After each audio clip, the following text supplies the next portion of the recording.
esporte de volta e na última sexta-feira a CBF desligou o Emily Lima da função de técnica da Seleção Brasileira Feminina de Futebol. A decisão veio depois de um pedido das jogadoras para que a técnica permanecesse. Segundo rumores, os resultados da equipe não estavam agradando aos dirigentes, né? Na verdade, a Emily chega e ela quebra um predomínio quase hegemônico dos homens à frente da Seleção Brasileira de Futebol, mas ela não chegou a passar nenhum ano, né? Isso, foram 30 anos, né? De Homens homens à comandando. frente da seleção feminina de futebol. A Emily veio para quebrar isso, mas não deixaram ela trabalhar, né? Emily aí sai com menos de um ano à frente da seleção, o que é muito ruim. Porque Muito triste, né? Triste, porque os outros tiveram chance de ficar 2 anos pelo menos. É um período de testes. É um ano de testes, era isso que a Emily vinha fazendo, um trabalho, apesar dos resultados ruins, ela vinha fazendo um bom trabalho, vinha testando novas jogadoras, jogos, ela não jogou nenhuma partida oficial, né? Os jogos foram todos amistosos, vamos dizer assim. E vale ressaltar que a seleção feminina não tinha calendário para 2017 e a Emily que foi atrás. E ela foi atrás de jogos contra as seleções melhores colocadas que o Brasil, justamente para treinar a equipe e para que eles pudessem aprender com equipes mais fortes. Ela chegou a ganhar seleções como a Itália, a Espanha, mas aí Emily vai saindo, como eu já falei, né? Com menos de um ano, o que é muito triste. Só pra gente lembrar, são 7 vitórias, né? 5 derrotas e um empate. Sim. Pois é, ela saiu e já falou que, fez sua declaração, né, agradecendo a oportunidade, mas falando que nunca teve o respaldo do Marco Aurélio Cunha, Inclusive, né? Que é o Cunha, né, essa palavra, né? O Marco Aurélio Cunha, ele é coordenador, né, do futebol, da seleção feminina, e, inclusive, ele chegou a dar uma entrevista a um veículo canadense, que ele falou que o futebol feminino estava se enaltecendo, ganhando aí um pouco de visibilidade em função das meninas estarem ficando mais bonitas. Exatamente. Como é que eu tirar a Emily e manter uma pessoa dessa contribui para essa melhora do futebol feminino? Não contribui, né? Uma pessoa contribui. que fala que precisava valorizar o corpo feminino para que o futebol precisasse ficar mais popular. Realmente eu não entendo a presença dessa criatura, E né? outra coisa, meninas, programa passado, acho que a gente tava com uma bola de cristal aqui, porque a gente falou exatamente sobre isso, que Emily estava na corda bamba e nós acertamos, né? Na semana a Emily foi demitida. E o Marco Aurélio já se fez de desentendido, né? As jogadoras mandaram uma carta para ele pedindo para a permanência de Emily. Ele ignorou, né? E depois tentou jogar a culpa tudo no presidente da CBF, falou que não teve nada a ver com a decisão, o que eu duvido muito, né? E ser mulher pesou sim na decisão. Pesou, a gente sabe. Porque a mulher ela tem que mostrar 2 vezes quando ela tá dentro do futebol. Pra ser generosa. Pra ser legal. Pelo menos 2 vezes mais do que o homem. E possivelmente, a Emily já deu também, já falou na entrevista que devem vir outro homem para assumir. Possivelmente, Vadão volta aí. Vadão que ficou 2 anos, de 2014 a 2016. Possivelmente é ele que Realmente, volta para a seleção. assim, é muito triste para o futebol feminino. Eu acho que quem acompanha sabe que essa decisão não foi muito acertada. Tem gente que fala, mas os resultados, você tem que entender o contexto do futebol feminino, que não é nada parecido com o futebol masculino aqui no país. A CBF tem um tratamento completamente diferente. Então, realmente, é um dia muito triste aí na história da seleção, que estava com um projeto bom. A Emily entrou falando que era um projeto a longo prazo, esteve até aqui no Rio Grande do Norte, né, acompanhando o campeonato estadual, planejando para o futuro, mas realmente parece que esse planejamento vai ser engavetado, porque eu acho difícil a CBF valorizar a seleção agora. A gente sabe que existe uma carência de clubes profissionais do futebol feminino, a falta de investimento a longo prazo. Daqui a pouco tem Copa América no próximo ano e a gente não vê uma continuidade do trabalho, né? Principalmente agora com a saída de Emily. E ainda falando de futebol feminino, neste final de semana teve amistoso no futebol feminino entre o Cruzeiro de Macaíba, que enfrentou o Sport de Recife. A equipe do TVU Sport acompanhou tudo de pertinho. Roda VT. Tarde de sol e muito calor em Macaíba. Um domingo diferente. Domingo, sob a luz dessa sombra. Domingo, sol. Mas não por causa do clima. A novidade era o confronto que estava por vir.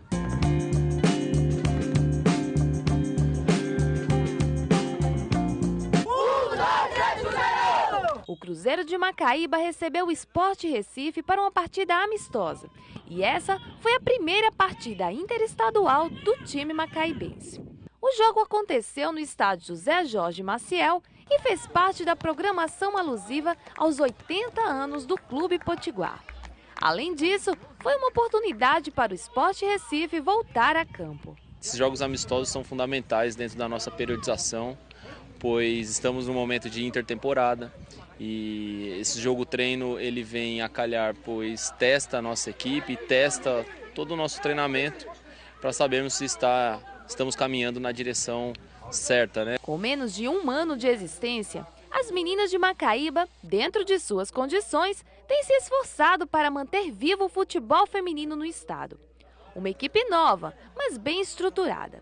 E com os olhos atentos às instruções do técnico Bernardes, o time segue firme na luta por melhores resultados e mais visibilidade. Nós retomamos os trabalhos há 22 dias, mais ou menos, com o intuito desse amistoso e talvez dessa participação da Copa do Nordeste, mas elas estão em atividade pelas universidades, muitas delas são universitárias, né?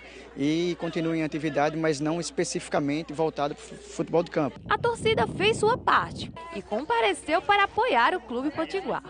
A mulher tem que jogar bola também, e é importante para elas, assim, é bom. Para a gente aqui é muito importante, sabe? Porque, assim, como eu já falei já, o futebol, a gente tem aquele preconceito, né? De mulher não poder participar e tal, mas hoje em dia a gente sabe que esse paradigma acabou, né? Então, o futebol é um esporte universal. Seu Geraldo tem 77 anos. É aposentado e sempre que pode acompanha os jogos. Todo santo dia estou aqui. Olha, toda a vida o futebol feminino foi agradável. Hoje e como ontem. Do outro lado da torcida, mais animação. Conscientes da necessidade de apoio ao futebol feminino, as garotas marcaram presença na arquibancada. A bola começou a rolar e o esporte não perdeu tempo. Com poucos minutos de jogo, o time visitante mostrou para que veio e abriu o placar com um gol de pênalti. Que beleza! O Cruzeiro tentou responder, mas a pressão das alvinegras foi maior. O primeiro tempo termina com 2-0 para o Sport Recife. O time de Macaíba se esforçou e procurou meios de reagir. Mas o jogo parecia já estar decidido. O Sport colocou pressão e jogou inteiro na área das adversárias. No final do segundo tempo, o amistoso começou a não ficar tão amistoso assim. O técnico do Cruzeiro reclamou da arbitragem e acabou expulso de campo. Sem grandes mudanças, as anfitriãs não conseguiram reverter o placar. E o jogo finalizou assim mesmo. 2 para o Sport, 0 para o Cruzeiro. E não deu para o Cruzeiro de Macaíba. As meninas da Ilha do Retiro brilharam mais que as donas da casa. Mesmo assim, o que fica é a persistência e a esperança para o futebol potiguar.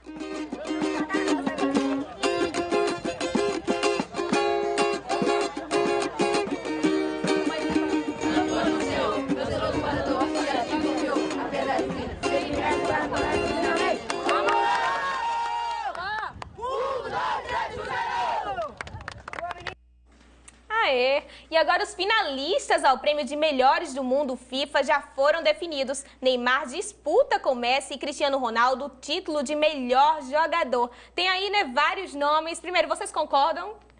Olha, tem várias categorias, né? Então a gente tem... Vamos começar com os jogadores, né? Os melhores jogadores. Neymar, Messi, Cristiano Ronaldo. Vamos. Eu não sei se Neymar ele deveria estar nessa lista agora. Mas o Messi e Cristiano Ronaldo, sem dúvidas. Eu ainda acho que o Cristiano Ronaldo esse ano foi superior ao Messi. Acho que ele está merecendo, sim, essa bola de ouro. Vai ganhar. Provavelmente, muito provavelmente vai ganhar. Aí, seguindo para técnico, né? A gente teve o Zidane, o Conte e o Alegre. Também acho que o Zidane leva, né, gente? Também acho. O Real Madrid, ganhando outra Champions, conseguiu ganhar a Liga. Então, Vamos para as mulheres, né? As melhores. Para as mulheres. Temos Carly Lloyd, americana. Uma polêmica, né? Isso, tem várias polêmicas aí nesse top 3 do feminino. A Deina Castellanos e a Lieke Martens. Lieke Martens, para mim, foi a única indicação correta. Sim. Porque foi jogadora da Holanda e do Barcelona, que conseguiu agora o título da Eurocopa, né? E que realmente se destacou nesse ano. Isso. A Deina Castelhano, gente, é uma jogadora de 18 anos, que nem é profissional ainda. Ela joga pela Universidade da Flórida, estadual, que é onde ela estuda. Então, ela, internacionalmente, ela só jogou pelo Sub-17 da Venezuela.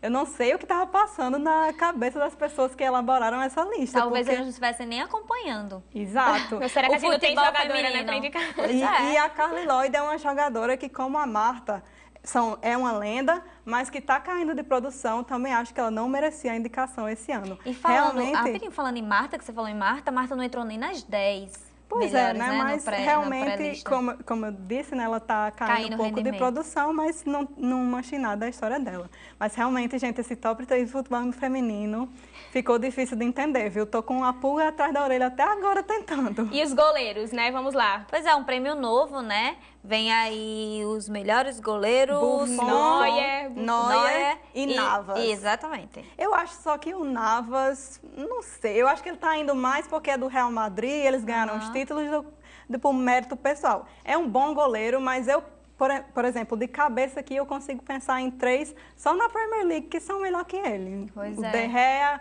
o Ederson agora, né, o jovem goleiro do Manchester City, brasileiro também, e o Lloris, por exemplo, do Tottenham. Então eu acho que realmente está indo aí por causa do clube, mas... Eu acho que ganhou o Buffon, o que você acha? Sim, também acho. E Júlia? Vamos deixar acontecer, que não mas pode perder, não. Espera que ainda mais, tem mais. Agora tem técnico do futebol feminino, que foi o Nils Nielsen, da seleção dinamarquesa, né, que conseguiu avançar nessa Eurocopa também. Que também acho que está ali por trás. Pois é. Aí tem o Gerard Prochot, que é do Lyon, que conseguiu o tetracampeonato na Champions League feminina esse ano. E eu acho que ele vai competir muito com a Sarina Wiegman, da Holanda, que conseguiu o título da Eurocopa, né? Para mim, essa categoria que é a mais disputada, que menos tem uma coisa definida aí. Eu acho que pode ser tanto a Sarina contra o Gerard. E também tem uma nova categoria, melhor torcida. Celtic, Dortmund e Copenhagen. Achei bem legal essa categoria. Mas vai ser bem disputada também. Vai ser interessante essa premiação. Apostas feitas, mas agora a gente segue para a Libertadores da América, né? Das equipes brasileiras, apenas o Grêmio continua na competição. É que no duelo contra o Botafogo, o time gaúcho levou a melhor, despachando o Alvinegro por 1-0 e se classificou, à semifinal. Já o Santos enfrentou o Barcelona do Equador em casa e perdeu também por 1-0 e foi eliminado. Segue o Grêmio, o único time brasileiro que continua na competição, né? Pois é, Grêmio e Botafogo. Na minha opinião, o Botafogo que deveria ter passado. Porque sim, jogou muito melhor, foi superior, mas não encontrou o gol. O futebol tem dessas coisas, né, gente? O Grêmio é um time melhor do que o Botafogo em papel, assim, mas eu acho que o Botafogo é um time que sabe trabalhar com aquilo que tem, sabe se posicionar muito bem em campo, principalmente ali no meio de campo, que eles têm realmente jogadores inferiores ao meio campo do Grêmio. Se posicionar ali, fechar... como é que eu posso falar? Marcar muito bem ali naquela área, né? Pois é, e o Grêmio tirou a paciência do Renato, viu? Foi bem complicado esse jogo, como a Letícia falou, o Botafogo foi muito superior, merecia essa classificação, mas aí... E agora futebol e suas surpresas, e agora o Grêmio tem menos de um mês. Pois é, vai pegar o Barcelona do Equador, né, que eliminou o Santos. Só rapidinho, o Grêmio tem menos de um mês para se recuperar aí, para melhorar o time, e aí ele vai ter que arrumar um substituto um substituto para Pedro Rocha e recuperar Jeromel e Luan. Mas o Jeromel, ele já jogou nessa partida contra o Botafogo, né? O Luan entrou ali só... No final, parecia uma criança pedindo para Renato, para entrar, e Renato negando até que... Pois é, o Grêmio teve esses desfalques, né? Então a gente também considera isso. Talvez para a semifinal, eles estejam mais fortes, realmente. Pois que vai ser contra enfrentar justamente o Barcelona. Que eliminou o Santos. Realmente aí foi... uma certa surpresa, né? Porque o Grêmio se empatasse 0-0 o Santos. Desculpa, gente, tô pensando aqui no Grêmio ainda, porque o jogo foi realmente muito bom esse aí. Mas o Santos se empatasse no 0-0 conseguia passar, mas eu acho que o Levi Coupe subestimou o time do Equador, né? Ele falou Jogou que pelo 0x0. Jogou pelo 0x0, né? O time estava desfalcado, não tinha Lucas Lima, aí já baixou muito o volume de jogo e produção, a criatividade ali do Santos, né? Vamos refletir, né? Qual a dificuldade dos times brasileiros quando vão para a Libertadores? Eles dão tanta prioridade muitas vezes a essa competição. O que é que acontece? Eu acho que deixa eu só falar uma coisa rapidinho aqui, um fato muito interessante que eu trouxe, que eu acho que justamente entra nessa discussão. O Barcelona, ele gasta 15% do que o Santos gasta no ano e 10% do que o Palmeiras gasta no ano. E ele eliminou os dois e foi melhor que os dois, né? Então, realmente... Assim, uma das coisas que eu acho que os times brasileiros não fazem é conhecer os seus adversários.